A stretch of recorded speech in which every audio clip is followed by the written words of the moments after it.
ಓಂ ನಮಃ ಶಿವಾಯ. ಸ್ವಾಮಿ ಕೊರಗಜ್ಜ. ನನ್ನೆಲ್ಲ ಪ್ರೀತಿ ವೀಕ್ಷಕರಿಗೆ ಶಿವಾಮ್ ಕನ್ನಡ ಆಧ್ಯಾತ್ಮಿಕ ಚಾನಲ್ಗೆ ಸ್ವಾಗತ. ಮೀನರಾಶಿಯಲ್ಲಿ ಬುಧ ಸಂಚಾರ ಈ ರಾಶಿಯವರಿಗೆ ಅದೃಷ್ಟ ಬೆಳಗಲಿದೆ. ಯಾವ ರಾಶಿಯವರಿಗೆ ಅನ್ನೋದನ್ನು ಹೇಳ್ತೇನೆ. ಅದಕ್ಕೆ ಮುಂಚೆ ಏನು ಮಾಡಬೇಕು, ಸಬ್ಸ್ಕ್ರೈಬ್ ಅಂತ ಒತ್ತುವಾಗ ಸೈಡಲ್ಲಿ ಬೆಲ್ ಐಕಾನ್ ಇರ್ತದೆ, ಅದನ್ನು ಪ್ರೆಸ್ ಮಾಡಿದಾಗ ಆಲ್ ಅಂತ ಬರುತ್ತೆ, ಅದನ್ನು ಪ್ರೆಸ್ ಮಾಡೋದನ್ನು ಮರಿಬೇಡಿ. ಹಾಗೆಯೇ ನಿಮ್ಮ ಏನಾದರೂ ನಿಮ್ಮ ವೈಯಕ್ತಿಕ ಸಮಸ್ಯೆ ಇದೆ ಖಂಡಿತವಾಗಲೂ ಮುಕ್ತವಾಗಿ ಕಮೆಂಟ್ ಬಾಕ್ಸಲ್ಲಿ ಕಮೆಂಟ್ ಹಾಕಿ. ರಾಶಿ ನಕ್ಷತ್ರ ತಿಳಿಸಿ. ರಾಶಿ ನಕ್ಷತ್ರ ಗೊತ್ತಿಲ್ಲ ಅಂದರೆ ಡೇಟ್ ಆಫ್ ಬರ್ತನ್ನು ಅನುಮೋದಿಸಿ ಖಂಡಿತವಾಗ್ಲೂ ರಾಶಿ ನಕ್ಷತ್ರವನ್ನು ನಾನು ಗುರುತಿಸಿ ಅದಕ್ಕೆ ತಕ್ಕ ಸೂಕ್ತ ಸುಲಭ ಪರಿಹಾರವನ್ನು ಸೂಚಿಸ್ತೇನೆ. ನಾನು ನಿಮ್ಮ ಜೊತೆ ಯಾವತ್ತೂ ಇರ್ತೇನೆ. ಆಧ್ಯಾತ್ಮಿಕಕ್ಕೆ ಅಥವಾ ಜ್ಯೋತಿಷಕ್ಕೆ ಸಂಬಂಧಪಟ್ಟ ಏನೇ ಪ್ರಶ್ನೆ ಇದ್ರೂ ಕೂಡ ಕೇಳಬಹುದು. ಹಾಗೆಯೇ ನಾನು ನಂಬಿರೋ ಶಿವದೇವರ ಹಾಗೂ ಗುರುಗಳ ಜೊತೆ ವಿವಿಧ ಆಶೀರ್ವಾದ ನನ್ನೆಲ್ಲ ಪ್ರೀತಿ ವೀಕ್ಷಕರ ಮೇಲೆ ಸದಾ ಇರುತ್ತೆ. ಬರೀ ರಾಶಿ ನಕ್ಷತ್ರ ಅಥವಾ ಡೇಟ್ ಆಫ್ ಬರ್ತನ್ನು ನಮೂದಿಸಿ ಖಂಡಿತವಾಗ್ಲೂ ಉತ್ತರಿಸೋಕ್ಕಾಗಲ್ಲ. ದಯವಿಟ್ಟು ಕ್ಷಮಿಸಿ. ನಾನು ಪ್ರತಿ ಸಲ ಹೇಳ್ತಾನೆ ಇರ್ತೇನೆ, ಆದರೆ ನೀವು ಅದನ್ನೇ ಮಾಡ್ತಾ ಇರ್ತೀರಿ.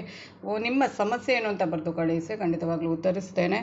ಏಪ್ರಿಲ್ 25ರಿಂದ ಬುಧ ಮೀನರಾಶಿಗೆ ಸಂಚಾರ ನಡೆಸಲಿರುವಂಥದ್ದು. ಗುರುವಿನ ರಾಶಿಯಾದ ಮೀನರಾಶಿಗೆ ಬುಧನ ಆಗಮನ ಮೂರು ರಾಶಿಯವರು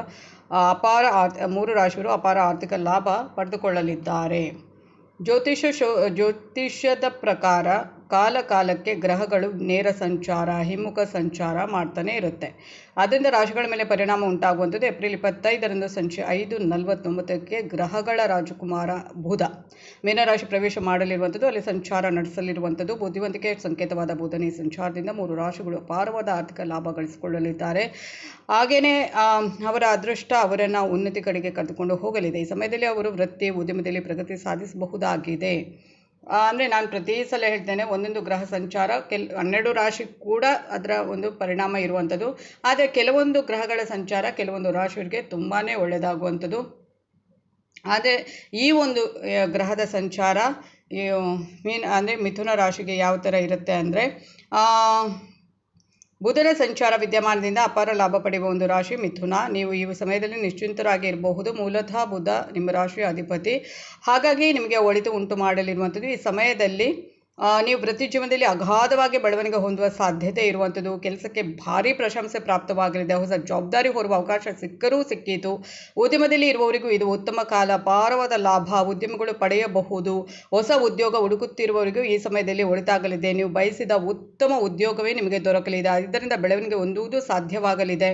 ಹಾಗೆಯೇ ಈ ಸಮಯದಲ್ಲಿ ನಿಮ್ಮ ತಂದೆ ನಿಮ್ಮ ಬೆಂಬಲಕ್ಕೆ ನಿಲ್ಲಲಿದ್ದಾರೆ. ಅವರ ಸಂಪೂರ್ಣ ನೆರವು ಸಿಗುತ್ತೆ. ಮಾಧ್ಯಮ, ಬರವಣಿಗೆ, ಕಲೆಗೆ ಸಂಬಂಧಿಸಿದ ಕ್ಷೇತ್ರಗಳಲ್ಲಿ ಇರುವವರಿಗೆ ಇದು ಅತ್ಯುತ್ತಮ ಸಮಯ. ಈ ಸಮಯದಲ್ಲಿ ಉತ್ತಮ ಪ್ರಯೋಜನ ಉಂಟಾಗಲಿವೆ. ಉದ್ಯೋಗಿಗಳು ಈ ಸಂದರ್ಭದಲ್ಲಿ ಬಡ್ತಿ ಕೂಡ ಪಡೆಯುವ ಸಾಧ್ಯತೆ ಹೆಚ್ಚಾಗಿ ಇರುವಂಥದ್ದು ಅಂತಲೇ ಹೇಳ್ಬೋದು. ಈ ಮಿಥುನ ರಾಶಿಯವರಿಗೆ ತುಂಬಾ ಒಳ್ಳೆಯದಿದೆ. ಬುಧ ಮಿಥುನ ರಾಶಿಯ ಅಧಿಪತಿ, ನಿಮಗೆ ಗೊತ್ತಿರ್ಬೋದು, ಗ್ರಹದ ರಾಜಕುಮಾರ ಅಂತಲೇ ಕರೆಯುವಂಥದ್ದು. ನೆಕ್ಸ್ಟ್ ನೋಡೋದಾದರೆ ಕಟಕ ರಾಶಿಯವರಿಗೆ ಈ ಬುಧ ಸಂಚಾರದಿಂದ ತುಂಬ ಅನುಕೂಲಕರ. ಈ ಸಮಯದಲ್ಲಿ ನಿಮ್ಮ ಆಸಕ್ತಿ ಧಾರ್ಮಿಕ ಕಾರ್ಯಕ್ರಮದ ಎಡೆಗೆ ಹೋಗಲಿದೆ. ಧಾರ್ಮಿಕ ಕಾರ್ಯಕ್ರಮಗಳಲ್ಲಿ ಭಾಗವಹಿಸುವ ಸಾಧ್ಯತೆ ಇದೆ. ವೃತ್ತಿ ಜೀವನದಲ್ಲಿ ಒಳಿತನ್ನು ಕಾಣುತ್ತೀರಿ. ನಿಮ್ಮ ಕಾರ್ಯನಿರ್ವಹಣೆ ಅಪಾರವಾದ ಪ್ರಶಂಸೆಗೆ ಒಳಗಾಗಲಿದೆ.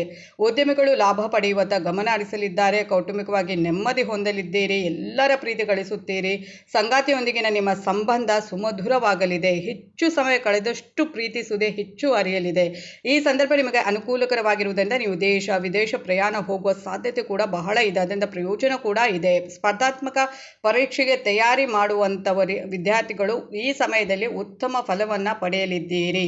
ಶ್ರಮಕ್ಕೆ ತಕ್ಕ ಪ್ರತಿಫಲ ನಿಮಗೆ ದೊರಕಲಿದೆ ಅಂತಾನೆ ಹೇಳಬಹುದು. ಅನಂತರ ಈ ಒಂದು ಬುಧನ ಸಂಚಾರದಿಂದ ಒಳಿತಾಗುವ ರಾಶಿ ನೋಡಿದರೆ ಅದು ಮೀನರಾಶಿ. ಮೀನರಾಶಿಗೆ ಯಾವ ಥರ ಇದೆ ಅನ್ನೋದನ್ನು ನೋಡೋಣ. ಮೀನರಾಶಿಗೆ ಈ ಒಂದು ಗ್ರಹಗಳ ರಾಜಕುಮಾರ ಅಂತ ಕರೆಯುವ ಬುಧನ ಈ ಸಂಚಾರ ಅದೇ ರಾಶಿಯಲ್ಲಿ ಒಂದು ನಡೀತಾ ಇರುವುದರಿಂದ ಸಹಜವಾಗಿ ಮೀನರಾಶಿಯವರಿಗೆ ಒಳ್ಳೆಯ ಫಲ ಸಿಗುತ್ತೆ ಅಂತಲೇ ಹೇಳಬಹುದು. ಹಾಗೆಯೇ ಬುಧನು ಮೀನರಾಶಿಗೆ ಒಳ್ಳೆಯದನ್ನೇ ಮಾಡುವಂಥದ್ದು. ಈ ಸಮಯದಲ್ಲಿ ನಿಮ್ಮ ಆತ್ಮವಿಶ್ವಾಸ ತುಂಬ ಹೆಚ್ಚಾಗುತ್ತೆ, ಗಟ್ಟಿಯಾಗುತ್ತೆ. ಏನೇ ಕೆಲಸ ಮಾಡಿದರೂ ಕೂಡ ನೀವು ತುಂಬ ವಿಶ್ವಾಸದಿಂದ ಮಾಡುತ್ತೀರಿ, ಆತ್ಮವಿಶ್ವಾಸದಿಂದ ಮಾಡುತ್ತೀರಿ. ಆದ್ದರಿಂದ ಆ ಕೆಲಸದಲ್ಲಿ ನಿಮಗೆ ಗೆಲುವು ಸಿಗುವ ಸಾಧ್ಯತೆ ಜೋರಾಗಿರುತ್ತೆ, ಹೆಚ್ಚಿರುತ್ತೆ. ಯೋಚನೆ ಮುಂದಡಿ ಇಡಲಿದ್ದೀರಿ, ಯೋಚನೆ ಮಾಡಿಕೊಂಡು ಮುಂದಡಿ ಇಡಲಿದ್ದೀರಿ. ಈ ಸಂದರ್ಭದಲ್ಲಿ ನೀವು ಉತ್ತಮ ನಿರ್ಧಾರಗಳನ್ನು ತೆಗೆದುಕೊಳ್ಳುವುದು ಕೂಡ ಸಾಧ್ಯವಾಗಲಿದೆ. ಶ್ರಮಕ್ಕೆ ತಕ್ಕ ಪ್ರತಿಫಲ ದೊರೆಯುತ್ತೆ. ಪ್ರತಿಫಲ ದೊರೆಯುವ ಸಮಯ. ಆರ್ಥಿಕವಾಗಿ ಉತ್ತಮ ಪ್ರಗತಿ ಸಾಧಿಸುತ್ತೀರಿ. ಕೌಟುಂಬಿಕವಾಗಿ ಶಾಂತಿ ಹೊಂದುತ್ತೀರಿ. ವಿವಾಹಿತರ ವೈವಾಹಿಕ ಜೀವನ ಏನಿರುತ್ತೆ ಅದು ಆಹ್ಲಾದಕರವಾಗಿರುತ್ತೆ. ಹಾಗೆಯೇ ಸಂಗಾತಿಯ ಪ್ರೀತಿ ಬೆಂಬಲ ದೊರೆಯುತ್ತೆ. ಆ ವಿಶ್ವಾಸದಿಂದ ಮತ್ತಷ್ಟು ಪ್ರಗತಿ ಸಾಧಿಸಬಹುದು. ಮದುವೆ ಆಗಲು ಸಂಗಾತಿ ಹುಡುಕುವವರಿಗೆ ಸಿಹಿ ಸುದ್ದಿ ದೊರೆಯಬಹುದು. ನಿಮಗೆ ಹೊಂದಿಕೊಳ್ಳುವ ಮದುವೆ ಪ್ರಸ್ತಾಪಗಳು ಬರಬಹುದು.